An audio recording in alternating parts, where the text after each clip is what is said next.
في الدروس اللي فاتت خدنا مع بعض حاجات كتير جدًا مهمة زي الترندات، الدعوم والمقاومات، القنوات السعرية، وعرفنا إزاي بنتعامل معاها، وخدنا قبليهم كمان النماذج السعرية للشموع، عرفنا إيه هي النماذج الانعكاسية والنماذج الاستمرارية في الشموع لو كانت شمعة واحدة أو 2 أو 3 أو 4 أو أكتر. النهارده بقى هناخد حاجة مكملة لمفهوم النماذج السعرية للشموع دي، ولكن على scale أكبر شوية، بعدد شموع أكبر شوية، ودي اللي هناخدها مع بعض تحت عنوان النماذج السعرية. فيلا بينا بعد الانترو هنبدأ نتعرف مع بعض على النماذج دي.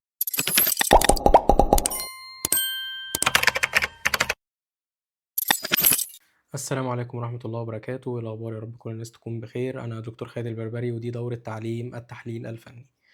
طيب، النهاردة إن شاء الله هناخد مع بعض زي ما قلنا النماذج السعرية في التداول. إحنا خدنا مع بعض قبل كده النماذج السعرية للشموع، عرفنا إن إحنا بيبقى عندنا شموع مثلا زي دي شمعة همر، شموع ابتلاعية، في شموع الشوتينج ستار، المورنينج ستار، كل الكلام ده عرفناه. لو انت ما شفتوش ارجع شوفه في المحاضرات اللي فاتت او في الدروس اللي فاتت. النهارده بقى هناخد حاجة مختلفة شوية، هي نفس الكونسبت ولكن بصورة أكبر شوية. إزاي؟ إحنا خدنا قبل كده لما يكونوا شمعة أو 2 أو 3 أو 4 أو 5 بالكتير قوي عاملين لي شكل معين أو حاجة معينة، فبيفهموني إن والله هنا هيحصل انعكاس، هنا هيحصل استمرار، هنا أتوقع إن الحركة السعرية خلاص خلصت وهنبدأ في حركة جديدة، الكلام ده كله. لكن النماذج السعرية اللي إحنا هناخدها مع بعض النهارده هتكون بقى لما يكون عندي عدد شموع أكبر على فترة زمنية أطول. يعني إيه الكلام ده؟ يعني لمّا أبُص على فترة زمنية مثلًا أيام أو شهور أو عدد ساعات كتير ورا بعض، يعني إحنا بنتكلم في 20 شمعة، 50 شمعة، 100 شمعة أو أكتر، دول مع بعض جنب بعض كده ممكن يعملوا لي شكل معيّن، شكل هندسي.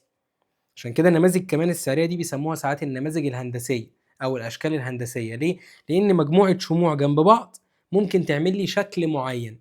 الشكل المعين ده بما إن إحنا قلنا قبل كده إن التاريخ بيعيد نفسه، فالناس لقت أو المحللين يعني قبل كده لقوا إن الشموع دي لما بتتكون وبتشكل الشكل ده يطلع مثلا شكل مثلث، شكل مستطيل، شكل كذا، هناخدهم مع بعض دلوقتي.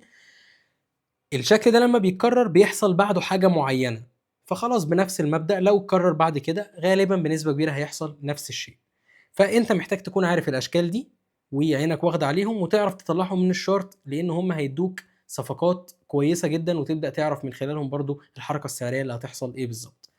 فلو إحنا عايزين نعرف كده تعريف للنماذج دي، هنقول والله إن النماذج دي هي عبارة عن أشكال وأنماط سعرية بتتكوّن على الإطارات الزمنية المختلفة.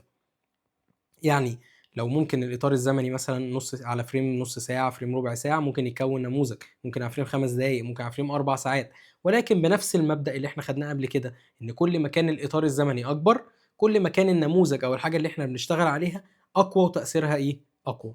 ماشي؟ النماذج دي لمّا بتتكوّن بتدّيك إشارة واضحة باحتمالات بقى زي مثلًا تحرُّك السعر في نفس الاتجاه أو انعكاس السعر بعد حركة سعرية معيّنة. ماشي؟ حلو. النماذج دي هتتكوّن أو هتتقسّم معايا لحاجتين، نماذج انعكاسية والمقابل ليها نماذج استمرارية. انعكاسية يعني إيه؟ يعني لمّا تحصل لو كان عندي اتجاه صاعد يتقلب لهابط، ولو كان عندي اتجاه هابط يتقلب لصاعد. إنّما الاستمرارية لو حصلت بعد اتجاه هابط معناها استمرار في الهبوط والعكس صحيح. حلو. خلّينا نبدأ مع بعض دلوقتي بأول نموذج ومن أشهر النماذج اللي أنت ممكن تشوفها، نموذج اسمه نموذج الرأس والكتفين. النماذج دايمًا هتلاقيها بتتسمى من شكلها. النموذج شكله قدّامك أهو، الراس والكتفين. لو أنا دلوقتي عايز أرسم شكل راس وكتفين بني آدم، بترسمه إزاي؟ آدي الراس وآدي كتف يمين وآدي كتف شمال، صح؟ بيتكوّن عندك البني آدم وتبدأ ترسم صح كده؟ إيه الخصائص بتاعة الراس والكتفين يعني؟ إيه ليه هنا بنقول إن ده راس وكتفين؟ لإن أنت عندك الراس دايمًا بتبقى أعلى والكتفين دول بيبقوا موازيين أو متوازيين، يعني على نفس المستوى زي بعض، تمام، ولكنهم أوطى منين؟ أوطى من مستوى الرأس، تمام كده؟ أهو النموذج ده اسمه نموذج الرأس والكتفين. طيب، النموذج ده بيكوّن إزاي على الchart؟ بيبقى زي ما أنت شايف كده، بيبقى عندي مثلًا والله اتجاه صاعد، بيبدأ يتكوّن عندي جزء كده شموع تعمل لي قمة، آدي قمة وتنزل لمستوى معين، تمام؟ طيب، بعد ما تنزل للمستوى المعين ده تبدأ تعمل قمة أعلى من اللي قبليها. لحد هنا إحنا ما عندناش أي مشكلة، ده حاجة متكررة كأنه اتجاه صاعد عادي جدًا. بس لمّا تعمل القمة التانية دي تبدأ تنزل لنفس المستوى اللي حصل عنده القمة اللي قبليه، القاع اللي قبله. فتنزل لنفس المستوى كده، وبعدين تطلع تعمل قمة تاني، القمة التانية دي تكون برضو أقل منين؟ أقل من أعلى واحدة اللي قبليها.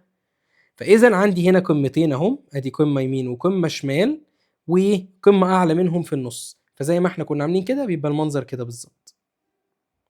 ادي قمة يمين قمة شمال، والقمة اللي في النص أعلى منهم هما الاتنين. وفي بقى إيه؟ القيعان كلها على نفس المستوى. خلاص، اهو المستوى بقى اللي بيحصل عنده القيعان ده بنسميه النيك لاين او خط العنق، زي خط الرقبه كده بالظبط. ماشي. واللي في النص اللي هي القمه العاليه خالص بنسميها الهيد، واليمين والشمال بنسميهم الايه؟ الشولدرز او الاكتاف. عندي كتف يمين كتف شمال. طيب الراس والكتفين ده لما يتكون بعد اتجاه صاعد، فانا اتوقع اللي يحصل بمجرد الكسر لخط العنق هنا ويقفل تحته بشمعة كده، فيبدأ يتكون عندي اتجاه ايه؟ اتجاه هابط. فلو احنا هنشوف التركيب الفني يقول لك ان هو بيتكون من 3 قمم متتالية، القمة الوسطى هي الأعلى، والقمتان الجانبيتين متقاربتان، يعني ايه؟ قريبين كده في نفس المستوى، والاتنين طبعا على خط رقبة واحد اللي هو النيك لاين. ماشي. طيب إشارة التداول للشورت ان انا اخش صفقة سيل، الشورت يعني سيل، ان انا اخش في صفقة بيع، ان يحصل ايه؟ اغلاق شمعة كاملة اسفل خط العنق ده. يعني لو انا هو عندي كده، عندي ده كده كده، فين خط العنق؟ اهو ده خط العنق. لما يحصل عندي اغلاق هنا بشمعة كاملة ابدا اعمل ايه؟ اخش سيل. طيب الهدف بتاعي هيكون فين؟ هدف النموذج ده بقيسه ازاي؟ بقيسه من اعلى نقطة لخط العنق، بشوف المسافة دي قد ايه. والله المسافة دي 100 نقطة، يبقى من الكسر هنا اقيس 100 نقطة، وهو ده يبقى ايه؟ التارجت بتاعي. ده كده نموذج الرأس والكتفين بالنسبة لي لما يكون عندي اتجاه صاعد، فهيقلب الاتجاه ايه؟ لهابط. طيب لو انا عندي دلوقتي اتجاه هابط، يعني انا عندي اهو الاتجاه ماشي كده كده، وبعدين اتكون عندي المنظر ده كده. تعال نبص كده. انا عندي هنا قاع وقاع زيه، وادي خط اهو، وعندي قاع ايه؟ اقل منهم هما الاتنين، يبقى ده كده ايه؟ الكتف الايسر، وده الكتف الايمن، وده الايه؟ الهيد بتاعتي. تمام. وده كده خط الايه؟ خط العنق. ايه اللي انا هيحصل هنا بالنسبه لي؟ هو نفس اللي حصل بالظبط في اللي فات، بس بالعكس. انا كان عندي اتجاه هابط فهيتحول اتجاه صاعد. طب التارجت بتاعي ايه؟ هقيس المسافه من خط العنق لاقل نقطه هنا، واحطها بالظبط هنا كده. يبقى انا لو دخلت باي من هنا، هيبقى التارجت بتاعي فين؟ عند النقطه دي. يبقى انا ادخل باي وتارجتي فين؟ ده كده نقطه التارجت بتاعي. تمام. ده كده ايه؟ الهيد اند شولدرز بس المقلوب. تمام. اللي هو في الاتجاه الهابط. اي نموذج دايما هتلاقيه بيتكرر في الاتجاه الصاعد او الاتجاه الهابط طالما نموذج انعكاسي. حلو جدا. طيب عندي نموذج تاني مهم جدا وبيكرر كتير قوي على فكرة، اسمه القمة المزدوجة او القاع المزدوج. من شكله كده بيبقى عندي اتجاه صاعد، وبعدين يعمل لي قمة وينزل، وبعدين يعمل قمة تاني مساوية ليها تقريبا، يعني الاتنين عند نفس مستوى المقاومة، وتنزل هنا. طيب ايه اللي بيحصل؟ بيقول لك والله بيتكون عندي شكل الام. انت دايما هتلاقي الحته دي كده شبه حرف الايه؟ حرف الام، قمتين على نفس المستوى ورا بعض مساويتين لبعض، يعني كانها مقاومه. تمام. النموذج بيشبه حرف الام. ده كده اسمها القمه الايه؟ القمه المزدوجه.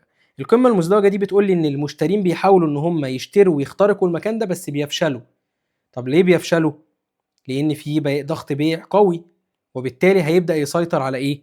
على الحركه السعريه. البائعين يبداوا يسيطروا على الحركه السعريه، فغالبا ايه اللي هيحصل؟ هينعكس السعر. خلاص. حلو.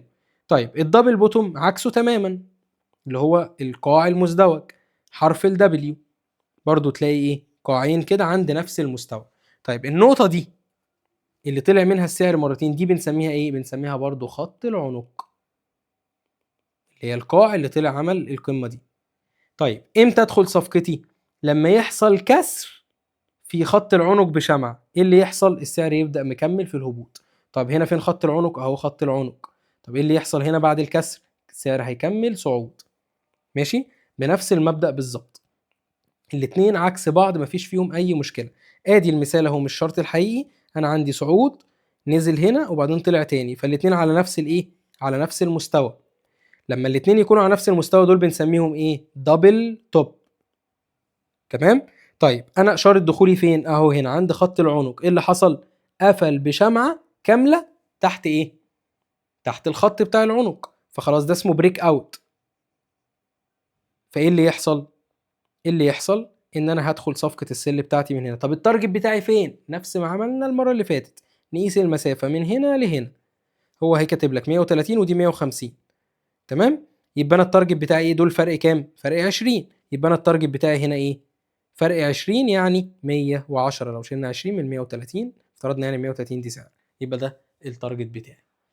والعكس صحيح، انا مش هقعد بقى اعيد وازيد في نفس الكلام، انت هو نفس المنطق بالعكس. حرف ال W كسر، هنا التارجت بتاعك ايه؟ من اقل نقطه لخط العنق، يبقى نحط من اقل من نقطه الكسر الايه؟ النقطه اللي فوق، يبقى ده التارجت بتاعي. خلاص. طيب دي كده القمه المزدوجه والقاع المزدوج. ممكن يبقوا 3 قمم و3 قاعان. ازاي؟ عادي جدا. اهو، بدل ما كانت عندي مثلا قاع هنا وبعدين القاع التاني زيه، فانا مستني كسر في خط العنق هنا وابدا اخد صفقه الباي بتاعتي، فانا هنا عندي اهو قاعين. لا، ممكن بكل بساطه يكررها كمان مره. اهو، يبقى انا عندي هنا ده كده المستوى، ويبقى هو هنا الكسر مثلا، يعني هنا ما كسرش ولكن كسر هنا. خلاص عادي مفيش مشكله، يبقى انا هعمل الباي ايه؟ من هنا. ونفس القصه. فده نموذج اسمه تريبل توب او تريبل بوتوم. يبقى عندي الدبل وعندي التريبل. اصلا مجرد ما بقوا تريبل كده بقت ايه؟ انت لو بصيت كده هتلاقيها قناه سعريه بس عرضيه، يعني ماشيه بالعرض، لا هي صاعده ولا هي هابطه. بسيطه. بس هو جاي منين؟ جاي من اتجاه هابط، فانا اتوقع ان يحصل انعكاس فين؟ في اتجاه الصعود. على فكره النموذج ده بيتكرر كتير جدا على الشورت، كتير جدا هتلاقيه بيعمل نفس الموضوع ده، ان هو يكرر قمتين او 3 ورا بعض وينزل، او قاعين 3 ورا بعض وينزل. طيب